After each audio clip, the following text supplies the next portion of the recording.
unique, I like to think, and we really love what we do and the sounds that we're trying to pursue. We actually had fun putting this together, and I hope it's going to be fun for people to listen to and to want more. Blackened, thrashy death metal. Yeah. Very heavy, extreme, thrashy, deathy, black metal, hardcore metal. Heavy. This album was made during a very difficult period of life, not just for us personally, but in the world in general, which is, we've all been affected by it, and I think that comes through when you hear the album.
OVERTHROW started in the summer of 2011 with myself and our original guitarist Jack just meeting up every so often and coming up with riffs which would then become songs. Pretty quickly we had enough songs that we had a pretty decent live set, or at least we thought it was decent, and we got our first gig in August of the same year with our first full lineup.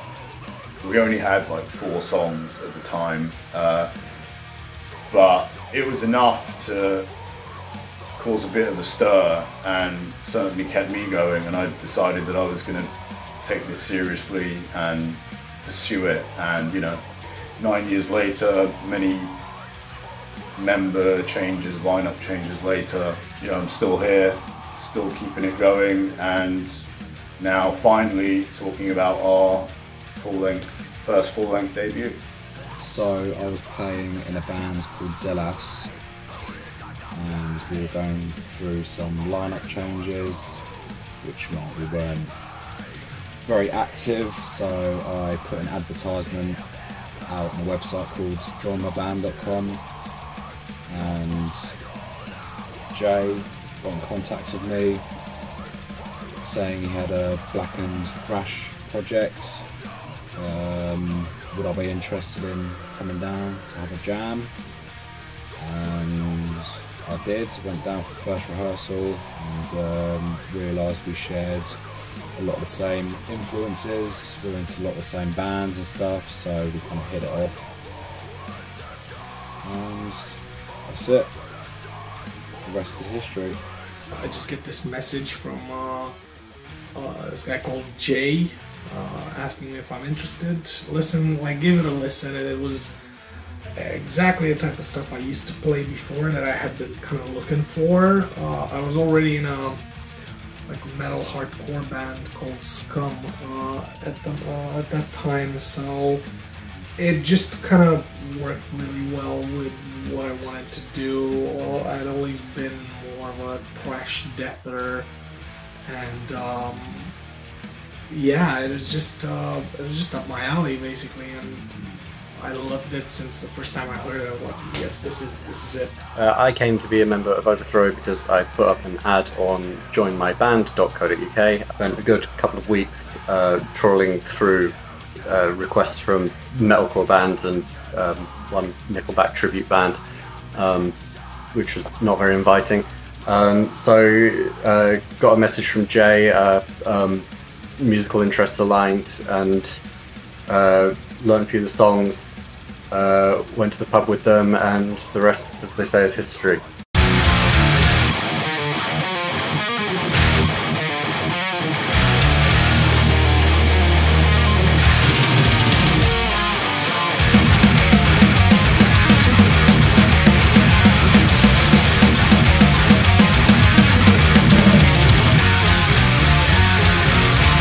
Pre-production for the album was a very long process of me sort of demoing all the songs and trying out different arrangements, different configurations of the songs until all four of us were happy with you know, the concrete arrangement for each particular song.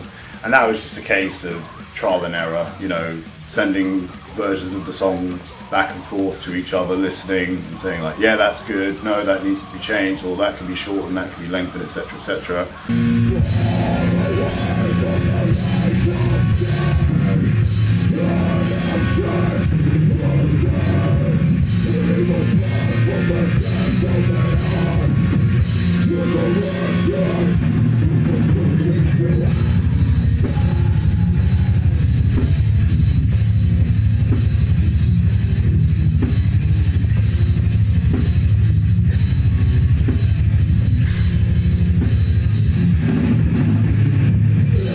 So yeah, a lot of trial and error, a lot of just listening to the songs over and over and over again until we were all happy that they were the best that they could possibly be, or the best that we could possibly do, given our abilities. If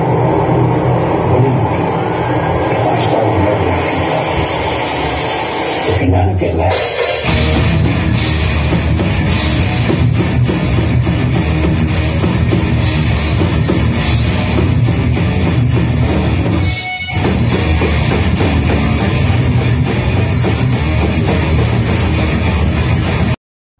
I was very adamant that before we even started, you know, going into the studio, that we were completely prepared and rehearsed up, like we knew these songs inside out, back to front, upside down, diagonal, you name it,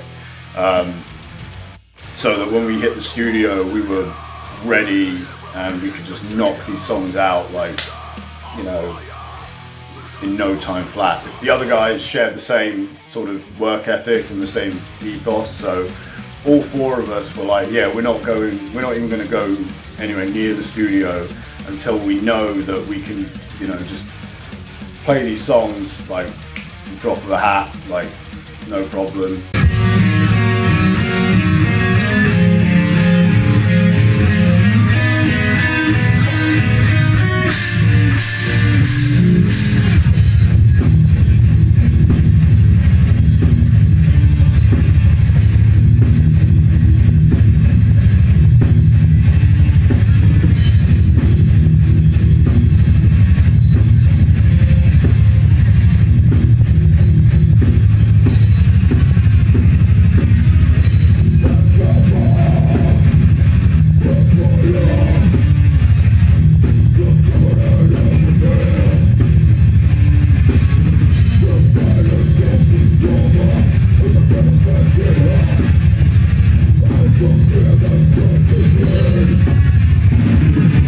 I feel like we were pretty well prepared for the album.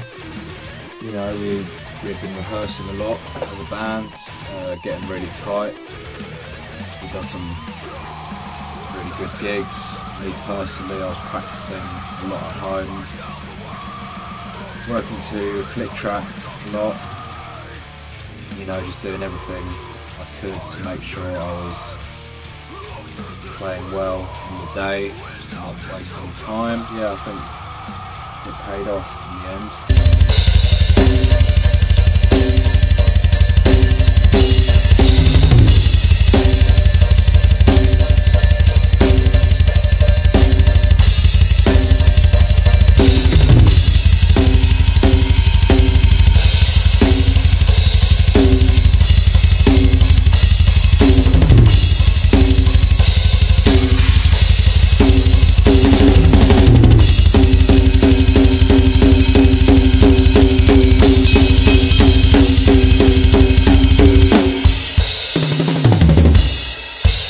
There was a lot of demoing around. We worked the songs a lot to try and have the most finished product before going to the studio. There were ideas that had previously been recorded in scratch tracks that we just basically kind of refined to the point where we're like, yeah, this is exactly how it needs to sound like. I think that the little drive just helped us a lot, just being able to access everything, and the fact that we all have the possibility of recording from home helped us a lot because we were able to just demo things easier.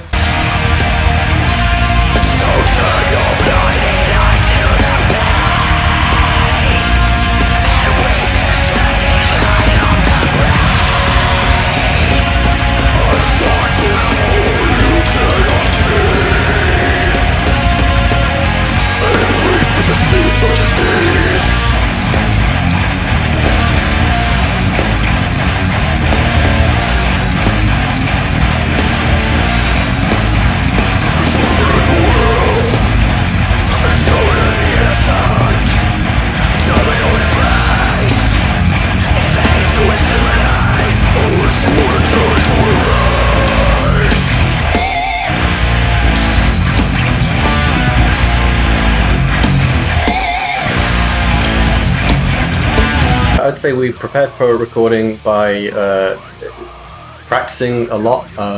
That was clearly the main element. We rehearsed quite a bit beforehand, or at least before the world ended.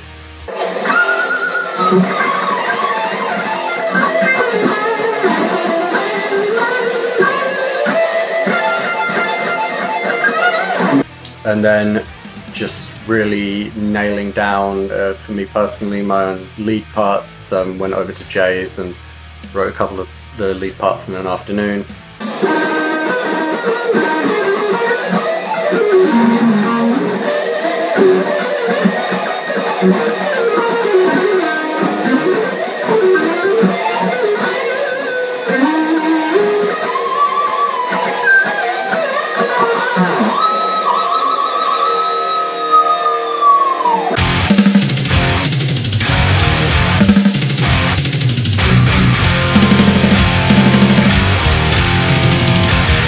Sam Thredder, and my studio is called The Crow's Nest. It's in Croydon. I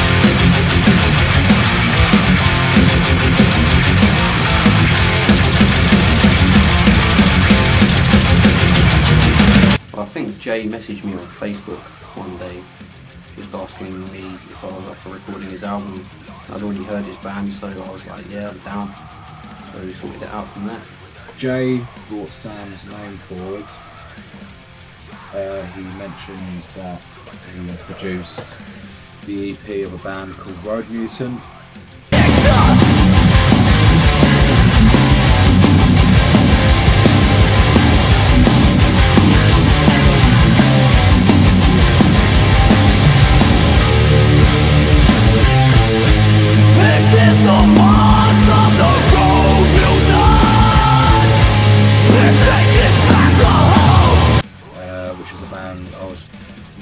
As I'd done a gig with them with my previous band Zelas, and I really loved them.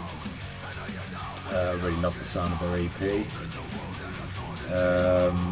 Yeah, it seemed like a no-brainer to work with Sam, and yeah, I'm pretty happy we did, because the guy just knows music, you know. He's really easy to communicate with in regards to anything, really. He's easy to explain things to. You know, you don't have to sort of have to explain things twice. He just sort of knows what you mean. when it comes to drum edits or mixing or whatever. He gets what we're about, I think. Yeah, I'm happy to work with him. I think Jay found Sam via different connections, and he did the recon for this mostly. We like the sound of some of the stuff that he's worked on. I think specifically for me, it is Road Mutant and Boarhead.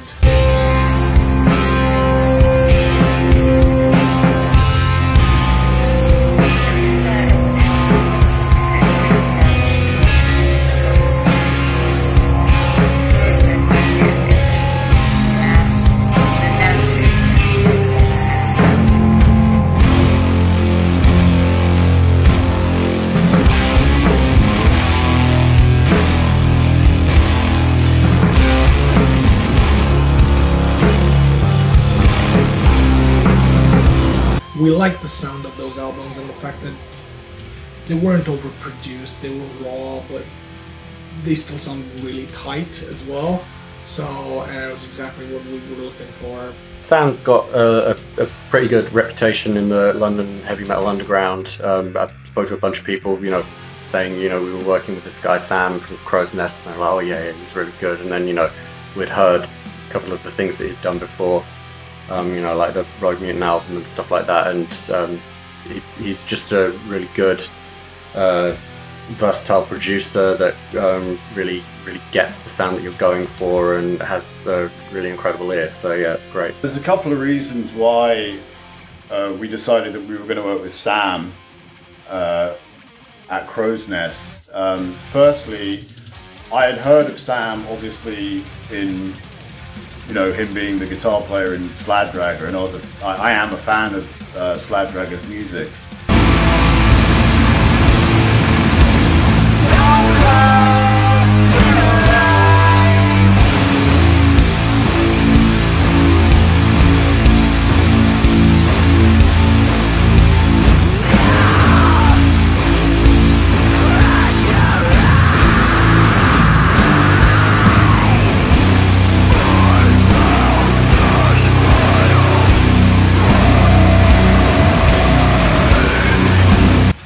But then it was just through sort of mutual friends that I found out that he was also a producer, and these friends would tell me like, yeah, you should work with Sam, like he's fucking great, like he did our album, he did our EP, and sounds fucking amazing. So I listened to those albums and really liked what I heard. In particular, I know he recorded Bad Kush, The Grudge.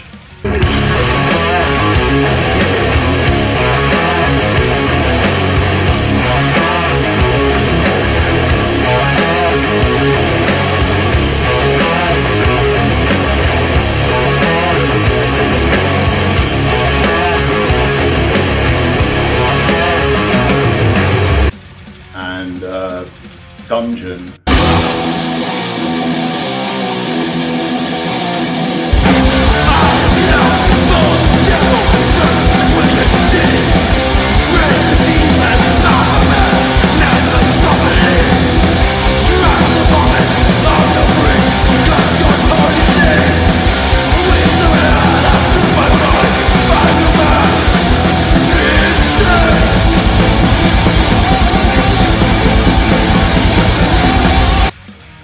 Those albums and was really impressed. And then he recorded an EP with the band Road Mutant, and that pretty much sold it for me. I heard that and I was like, yeah, okay, we're going to work with this guy. That's how it sort of started. And then once we actually got to the point where we had the album ready, I'd mentioned Sam to the other guys, who I don't think they were that familiar with him, but I showed them the Road Mutant EP, and they were all pretty much sold straight away, like, fuck yeah, let's work with this guy. So that's how he got involved. How would you describe the style of music that Overthrow plays to someone who's never heard of them? Well, very heavy, extreme, thrashy, deathy, black metal, hardcore metal, heavy.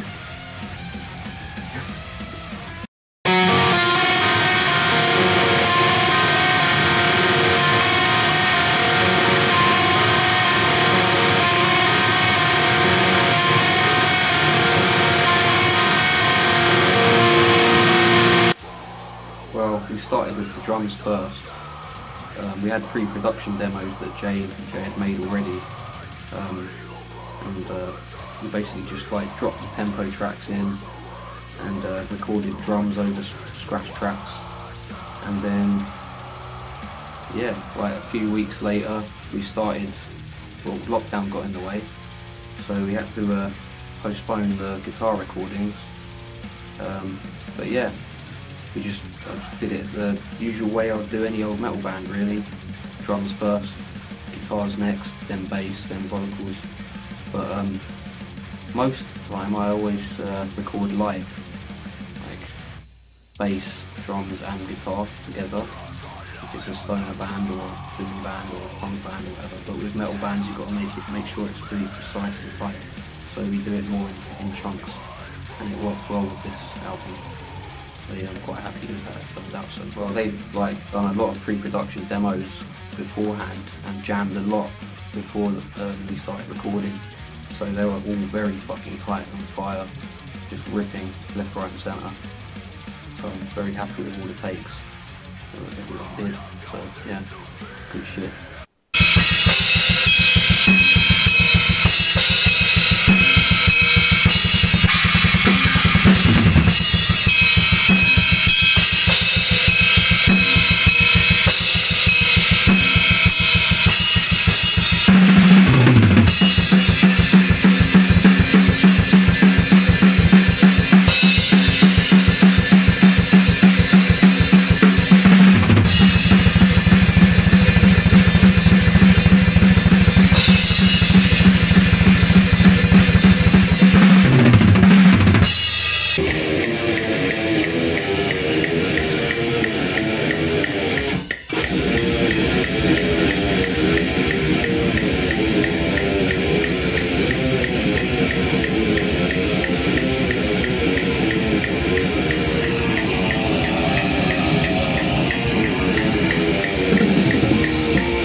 Also pretty good. Yeah.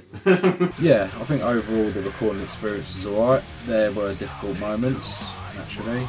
Obviously some of the songs are more challenging than others. A couple of shaky moments, I think, where I'm pretty sure I had to ask Sam and Jay to leave the room. Dumb fuck. Yeah, he's so thick. I've never met anyone as dumb as that kid, man. I went to school with a guy who he was a nice guy actually, but he was a model. And he was fucking thick as fucking shit as well. I think that's part of the job. Yeah, it must be. That's what they say. Model the airheads. Criteria. What's 1 + 1? So I could just try and get myself into some headspace where they can come in and record a good take. But that's just the pressures of recording. Any musician, recording musician, will understand these struggles. It's fairly normal. But you know, we got it done. It was 2 pretty tough days, but we set the deadline and got it done somehow. Really good experience. We had enough time to concentrate on all bass lines. properly and get things right, so we don't actually overdo it or like underdo it, if that's that word, underdo.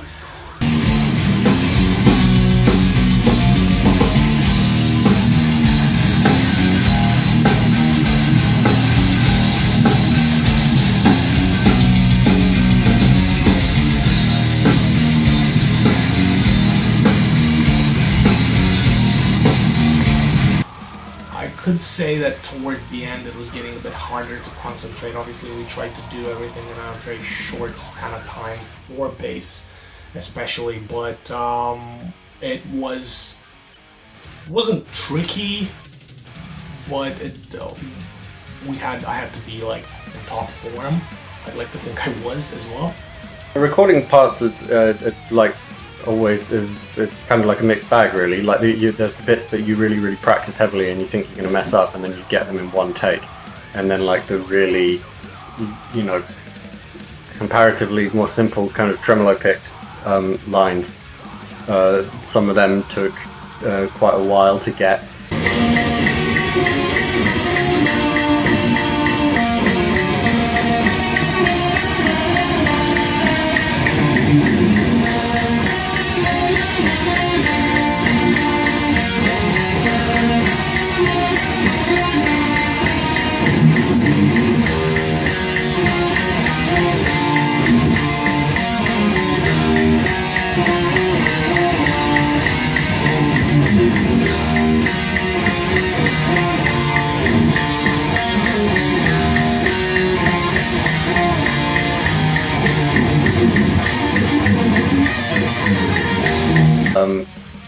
I think you prepare a lot for the harder parts, and when you actually get into the studio to do them, because you practice so much, they just come off really easily, or you just get a fluke or something like that. And then for whatever reason, like I remember there was a dive bomb at the end of the solo on Altars that was just taking absolutely ages to get. Like, you know, you really want to get a real squeal from that. And it was taking absolutely forever, even though 9 times out of 10 when we're in rehearsal it's no problem hitting it.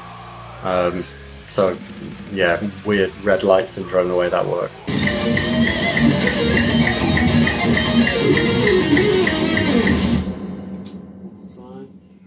For me, recording went pretty smoothly. I did my guitars over, well, it took a while to get all the guitars done because there's so much layering on the album, guitar layering. But yeah, I was pretty well, you know, well rehearsed and ready. So I was ready to just track over and over and over and over again, with Sam obviously helping and producing the guitars. And he came up with some really good ideas for layering as well, which we used and we incorporated on the album. That riff, rather than go, you want to go like, yeah, as a yeah. So you go one note first, then 2 notes, yeah, and then all of them. Yeah, it's like you're exponentially getting bigger. You go like, yeah, that's the one. Yeah, Hulk smash. So. I mean, obviously some songs were easier to track than others just because they've been around for longer, and maybe they're a little bit more, you know, simpler, not as technical, so those songs were pretty easy to track. But I also surprised myself. There were a couple of songs that I thought were going to be really difficult to track, and I did them in like the first take or the second take. In particular, I think Relentless. I thought Relentless was going to be really difficult, and I did that in like 2 takes.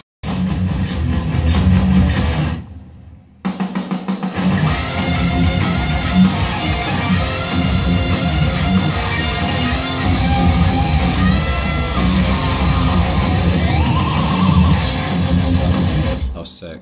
And then it was the same story with Altar of the Fallen, the final track. I thought that was going to be difficult just because it's such a long song. But no, that went really smooth. Yeah, it was surprising, but guitar-wise, it was my role was pretty easy. It just it took a while, but I didn't find it all that difficult. Vocals, on the other hand, they were, yeah, not easy, because I was more kind of anxious about how the vocals were going to turn out, because I don't consider myself a particularly good vocalist. I'm a guitar player who happens to do vocals in a band. It's a day for the world! Insert your lifeless carcass into the darkness. Become one with the ritual of anguish. All life is forgotten at the altar of the fallen.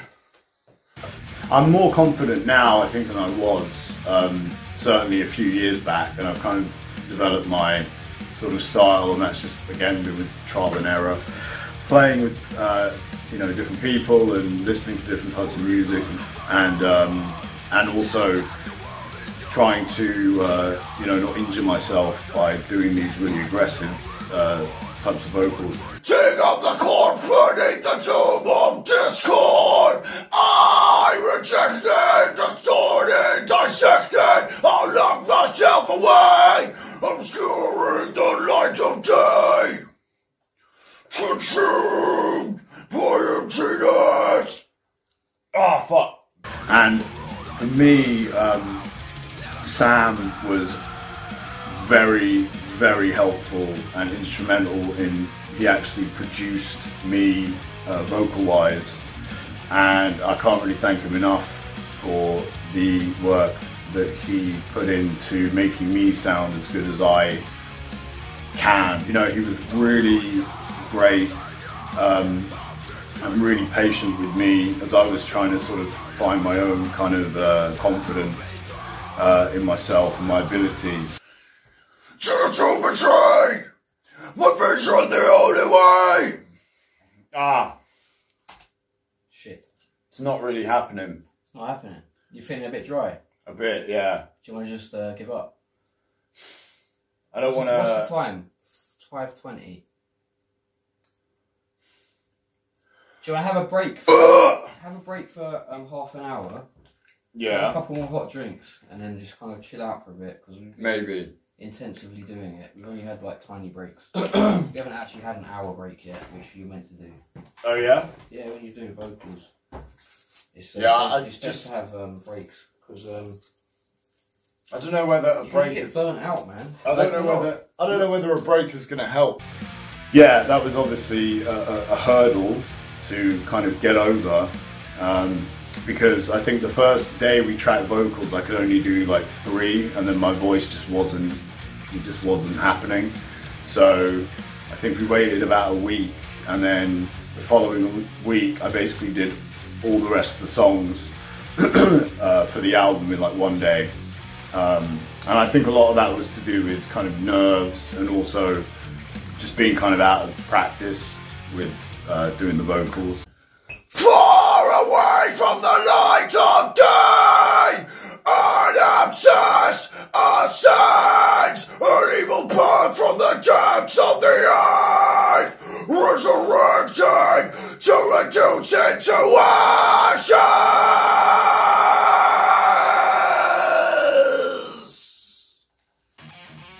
Yeah, it wasn't easy, but I'm more than thrilled with the result, and again, I owe it to, you know, Sam for really giving me confidence and encouraging me to you know, do the best possible performance that I could, you know, and overcoming sort of my own kind of limitations that, you know, I'm very that I was unsure of myself, and he was very kind of like, nah, you know, you can do this kind of thing. And the other guys in the band as well, who were just as supportive, you know. So yeah, it was difficult tracking the vocals, but ultimately, you know, through hard work, through perseverance, and just getting on with it, yeah, the results speak for themselves, I think. Fucking killed that tape. That was wicked. That whole thing was just spot on. Thanks, awesome. man.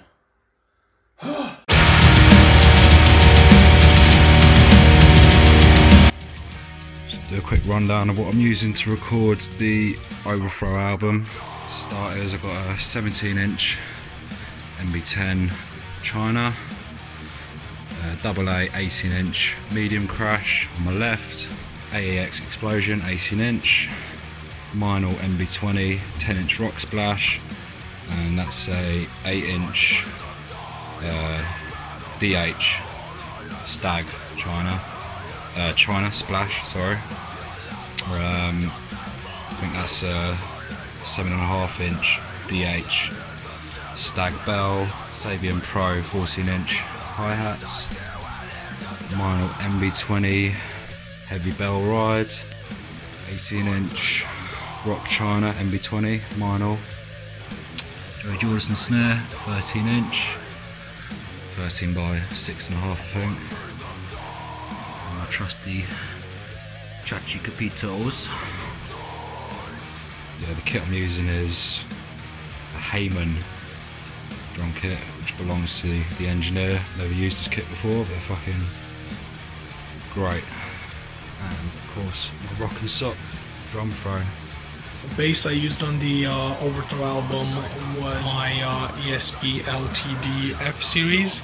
This is the Danny Kenny signature model, which has some really cool inlays. It's a neck through and has an active EMG 3-band preamp, as well as active pickups. This is the same bass I use for all my lives with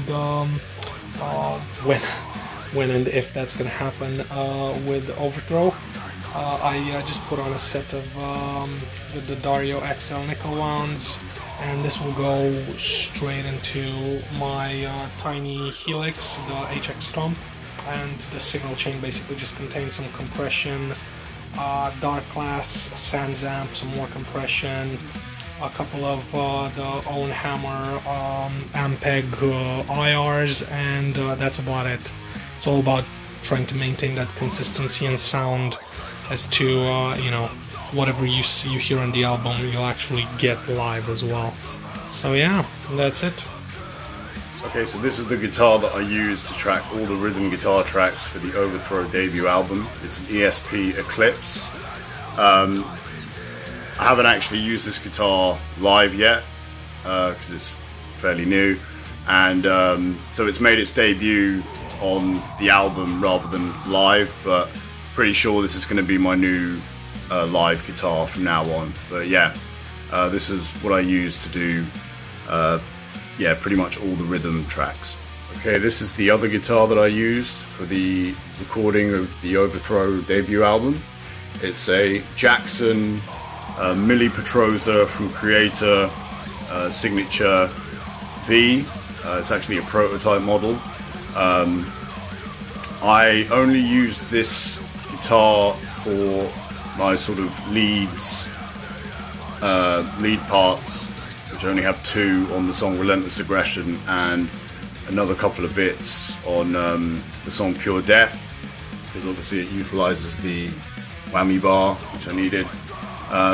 Yeah, I've had this guitar for quite a few years. I've used it live for a number of years, and yeah, it performed really well on the album. Okay, so this is my pedal board that I used to record the Overthrow debut album, and it's pretty much exactly what I use live as well.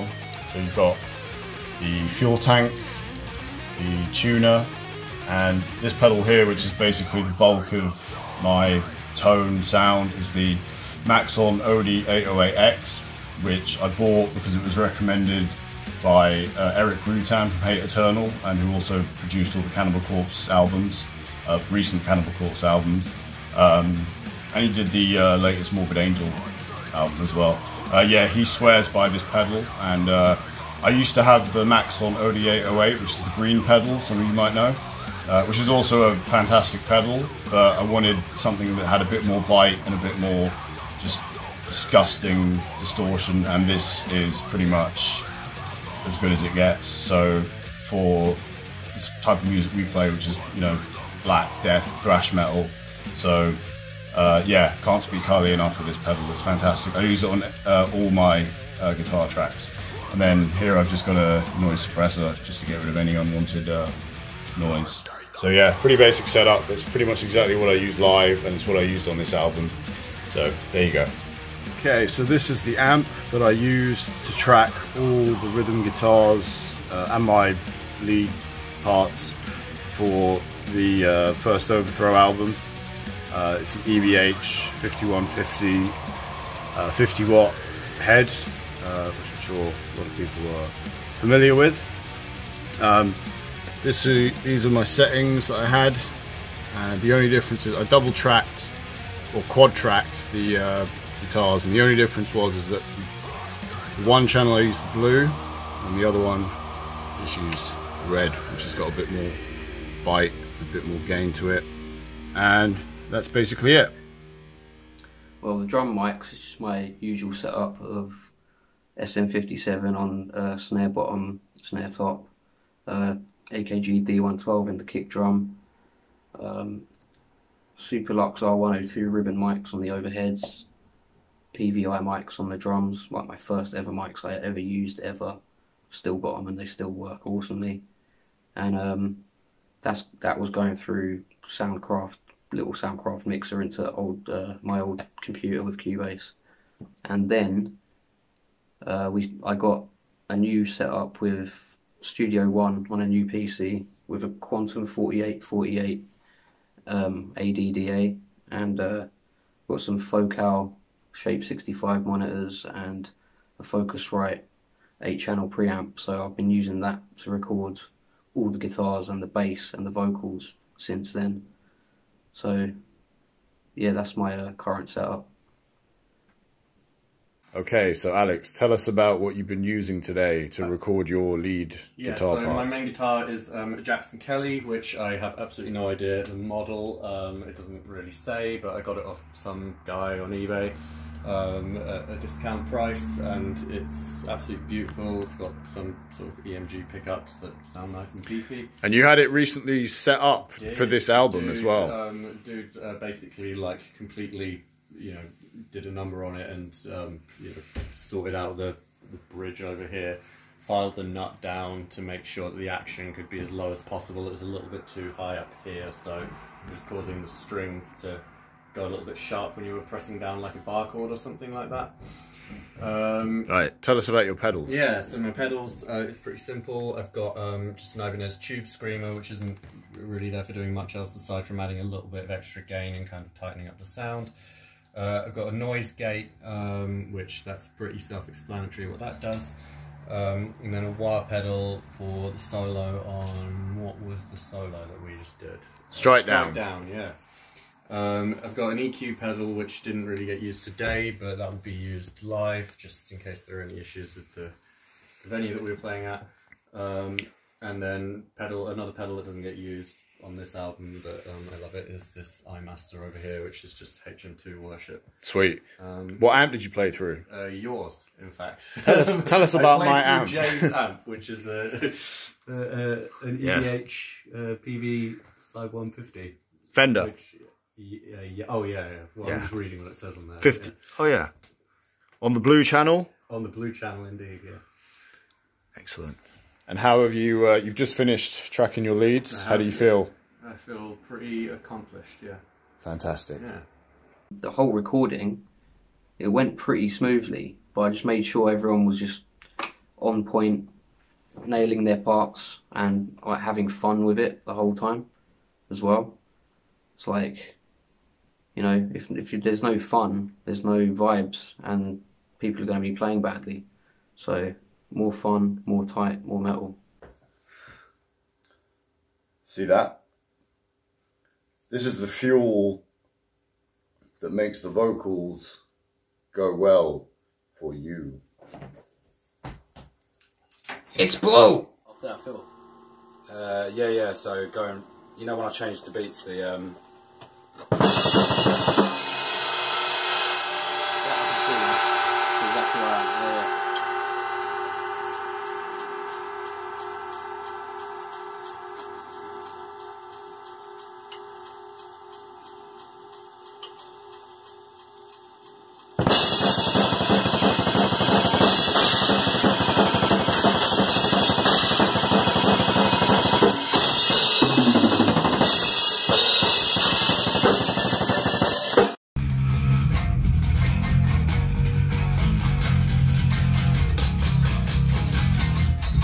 Yeah. I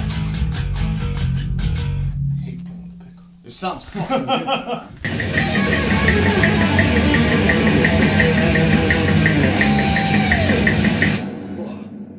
Sick.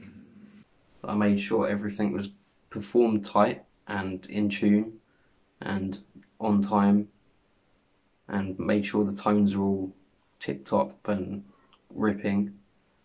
And I also did some backing vocals on a couple of tracks, so pretty happy with that.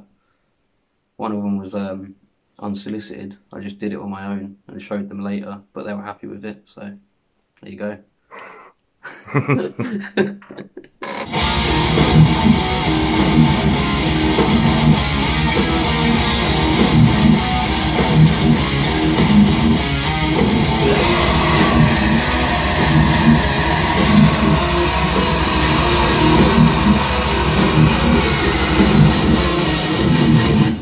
Haha. Hey, Guest vocalist. yeah, mate.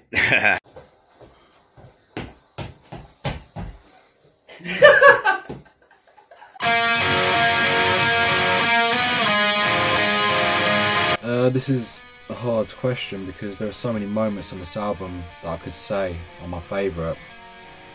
I love Seeds of Disease. It's a really well constructed song. The lyrical content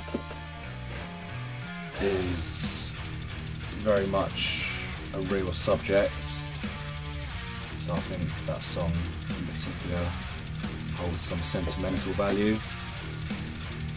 I love Shots Fired. It's a really heavy, ballsy song. Premonition. Yeah, I suppose those are the ones that come to mind. I love most of the songs on the album. I do like specifically Strike Down and War Within You because these are the two songs that kind of introduced me somewhat to the band when I started learning them and understanding, you know, exactly what transitions are and the stuff that we, you know, slowly kind of introduced everywhere. And the songs, a couple more probably Ultra and Seeds because they were composed more recently. I would say I probably had a little bit more input on those, at least sound-wise. I'd like to think so. You're gonna hear the album. It's got, I think it's got a little bit of everybody, all of us, Scott, Jay, and Alex in there, just to, and obviously myself. So it's, you know, overall, I think I just love the album as a whole. As a whole package, it's very good. Favourite songs on the album, I think Pure Death is like a banger. I think Seeds is a real, like, get in the fucking pit kind of song. And then Alter, I think again it's like a sort of like black, icy thrash banger of a song. In terms of the best parts, it's all my leads, obviously. You know, they're the highlights. Yeah. Certainly for me, a couple of my favourite songs on the album are Seeds of Disease, because that was obviously written as a collaborative effort with the guys in the band. The final track, The Altar of the Fallen, just because it's so powerful and we all sort of chipped in our own ideas to make that song what it is now. Yeah, it's just a really fantastic song. It's one of my favourites. A couple of the older ones as well. They turned out with this, you know, production. For example, Relentless Aggression, I think just sounds fantastic now. I love it as it exists now because that song's gone through many sort of different incarnations over the years, and the way it exists now I'm really pleased with. Same with I've Seen Them Die. It's another old song that's gone through many sort of evolutions, and now the way it exists I think is, you know, spot on.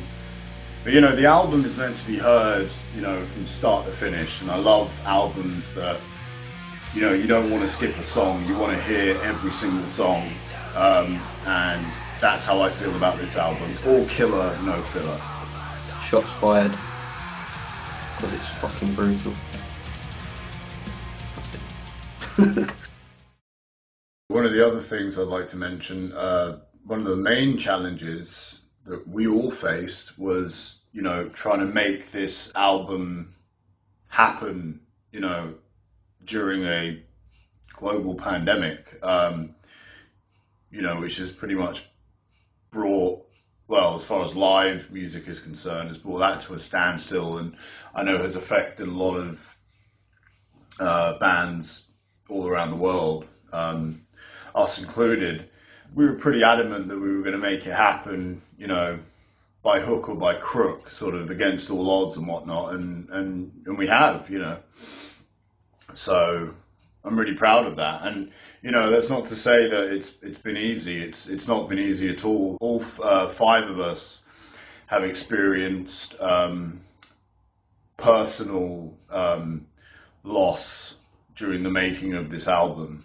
So yeah, it's been I mean, you know, 2020 has obviously been a really shit year for, well, the whole world, I suppose. But and we've not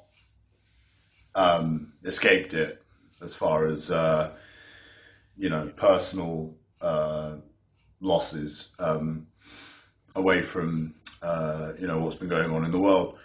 So that's been a challenge, but again, you know, we overcame it, and yeah, this album was made during a very difficult period of life, not just for us personally, but you know, in the world in general, which is, we've all been affected by it, and I think that comes through when you hear the album.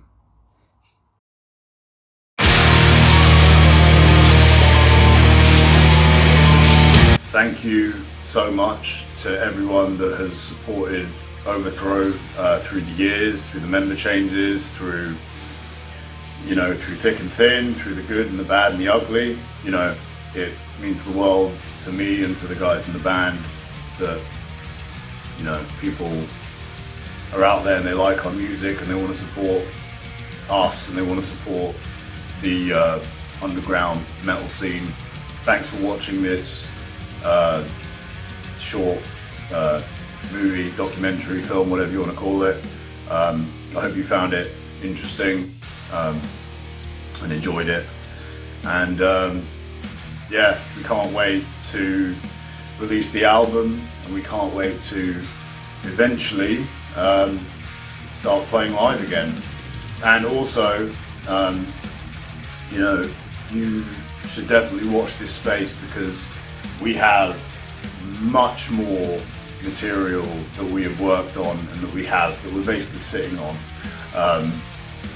to release to yourselves. So yeah, expect many more things to come from Overthrow in 2021 and beyond. So once again, thanks for listening to the album. Hope you enjoy it as much as we enjoyed making it. If you enjoyed the album, please feel free to spend your hard-earned cash on it. Buy our merchandise, it helps us out a lot. Come and see us live, and keep supporting your local scene. Cheers. This album has been in the works for so long. We just wanted to be out there. I think it's kind of like a testament to and tribute to all the lineups that were in the band before us over the years, and they all brought a little bit of themselves and kind of left it there. And we also want to showcase, you know, that evolution that we've had as a band, and hopefully give you guys a glimpse of what's to come on the following stuff, on following albums, following releases. It will leave you wanting more, and hopefully waiting for very long. Hopefully, we don't know. We'll see. But yeah, you're just gonna love it. Definitely, you're gonna like it. I hope you like it, and we will see you at a venue when that is actually allowed. So 10 years from now or something like that. Who the fuck knows? Like, enjoy. Listen to Overthrow, record at the Crow's Nest, and don't be a fucking dick. How would you sum up the album in 4 words? Heavy fucking metal, man.